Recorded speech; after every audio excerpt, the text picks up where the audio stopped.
Hello, you're live with ArchieLuxury, ArchieLuxury. And we're doing a live show. And I thought it's only fair that I discuss those magnificent sea dwellers that I had on the channel this week. And I'm joined with Clive. How are you, Clive? Good, Archie. How about yourself? I'm not well. I'm not well. Very sick. Very, very sick indeed. And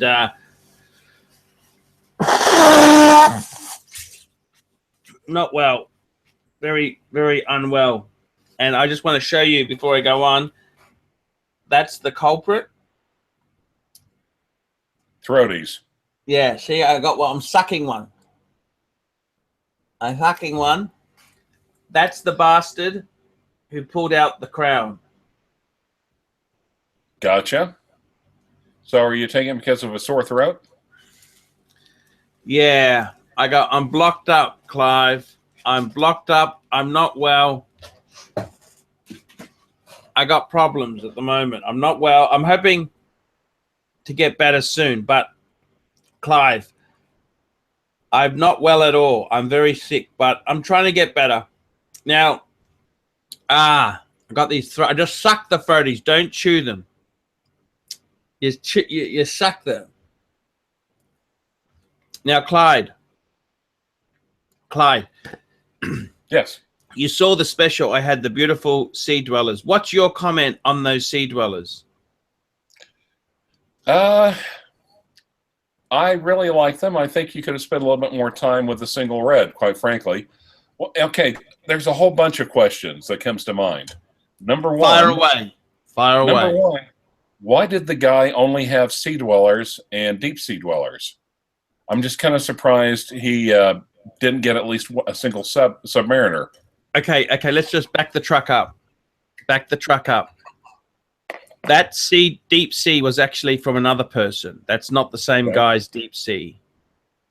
But this guy has got a mammoth collection. He's probably got over $1 million in watches. What has he got? He's got a Patek. On the channel, I had a Patek Philippe perpetual calendar chronograph. He's had countless. He's got two. He had two sky dwellers. This guy's got a massive, massive collection. He had the 5135. He just bought a 5140. Massive collection. Huge fan of the program. So he does have sea dwellers. He does have submariners. He has got a two-tone black dial, a bluesy. He's got quite a few. He has got them. This is just, he said, do you want to lend my collection of sea dwellers? Because he said, this is 4 pieces which show the story of the sea dweller. So that was just a small part of his collection. They're not for sale. He doesn't want to sell them. He's just trying to bring out some really exciting content for the channel. He's also got a James Cameron, which he's offered to lend me, as well as a Kermit and a Hulk.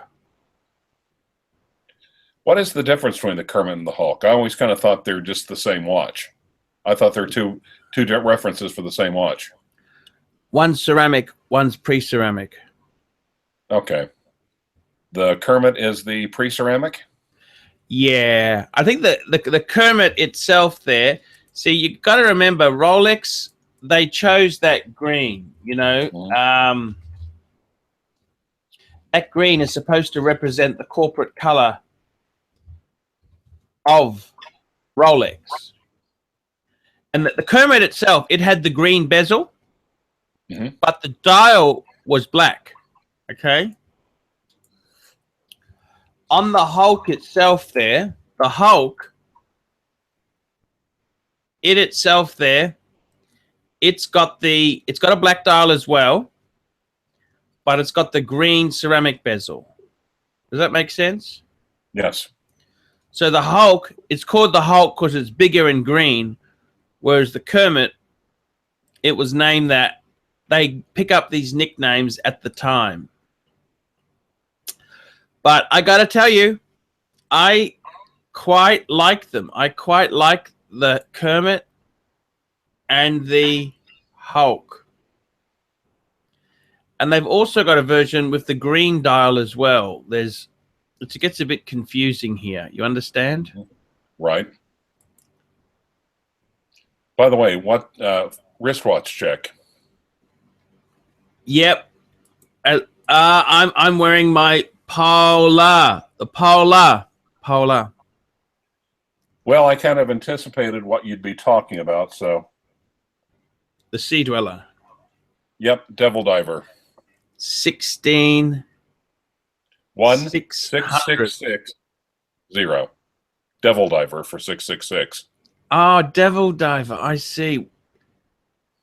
The 666 one. So, well, when was that made from? That's sort of before the 16600, isn't it? Right. Pre-ceramic. 04. I think they actually took a break from it from 2 or 3 years.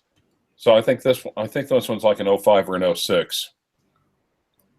Okay. And yeah, what I kind of like about it, I like the balance about the watch, because without the Cyclops, the date window on the 3 is not that much bigger.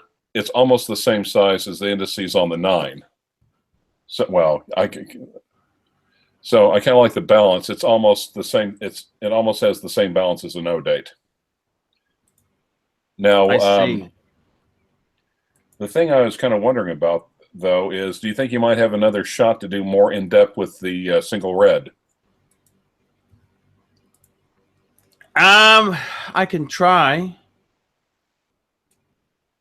Would you like me to do that? Well, no, I think everyone on the boards were saying that, and especially get some wrist time on them.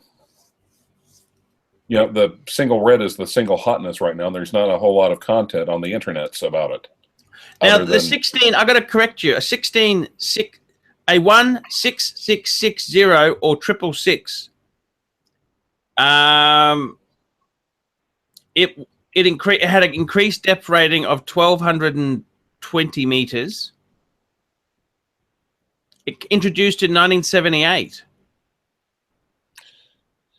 Yeah, but they also took they also had a hiatus for about 3 years at the beginning of the during the middle of the. See, that was the transitional from the plastic to the sapphire, and then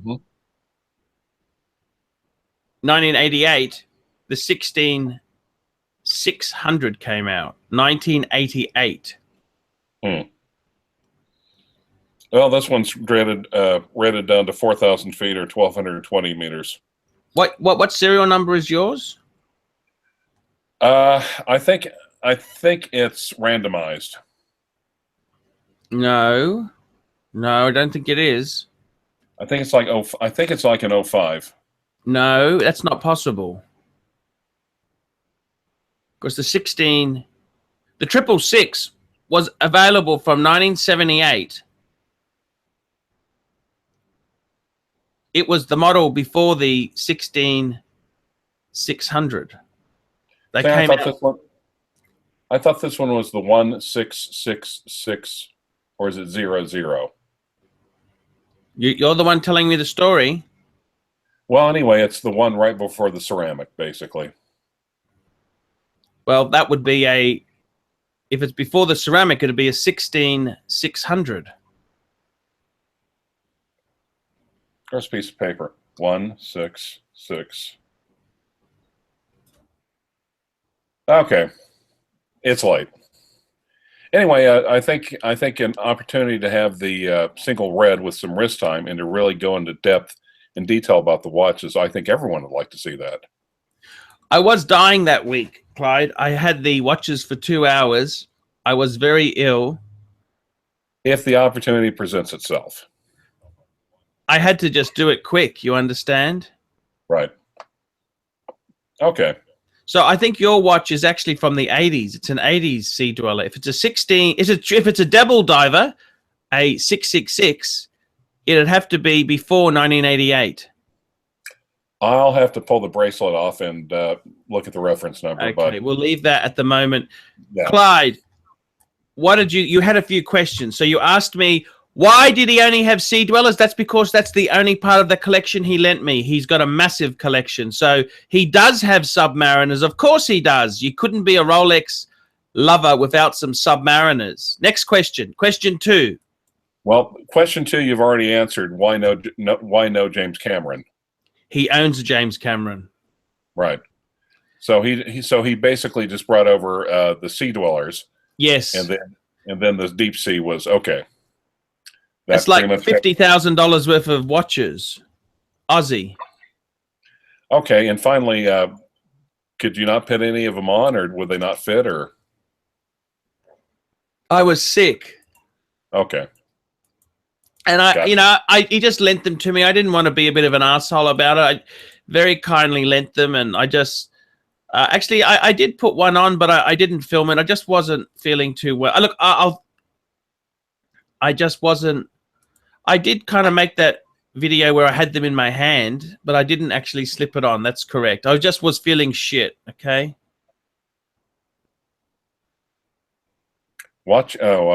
Captain Zed wives are watch collecting vampires. Sorry, I get distracted by the comments. And I try to figure them out. Yes, without success. So what did you? So you think the ceramic one has future collectibility because of the short lifespan? Oh, definitely. Anything that has a short lifespan in Rolex is destined to be like the Transitional Explorer. You know how you got a 16570. They had a model 16550, which was only in production for two. I'm just gonna have a drink. Medicinal purposes only. Is that okay? Absolutely. So if you have a model that's only there for a couple of very short time, like the 16550, that's the Explorer. They also have the option of the cream dial. They are extremely collectible now. So I reckon that will happen. The 40 mil ceramic, it will be very much the case. I also suspect the Deep Sea. I got to tell you, the Deep Sea, the market for the Deep Sea is very soft at the moment. I'm having a bit of trouble. I'm trying to sell a fan of the channel's one. He's asked me to help him shift it. Very, very soft.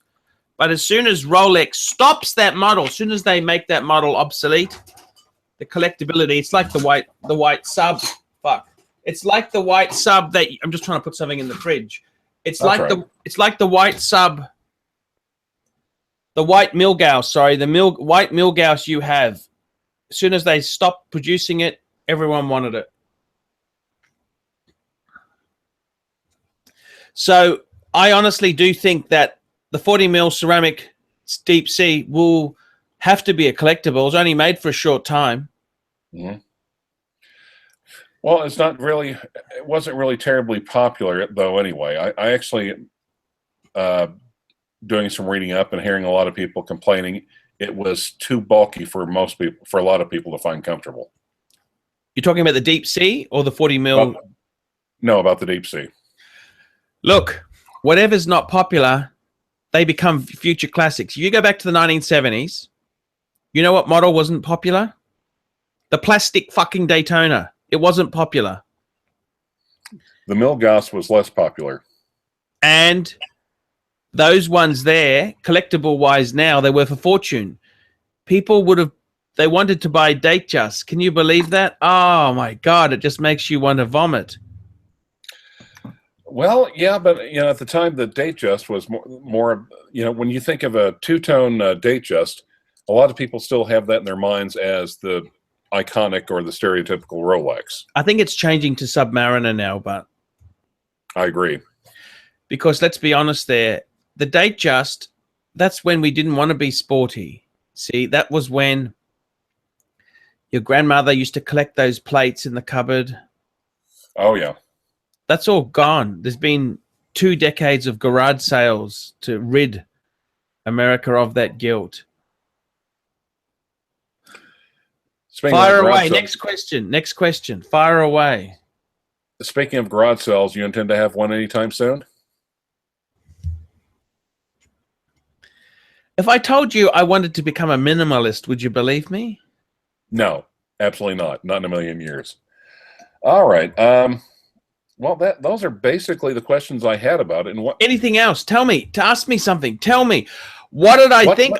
I got to tell you, that 43 mil Sea Dweller, I loved it. If he said you could have one, ignoring financial aspect of any watches, I reckon that 43 mil is absolutely perfect with the red writing.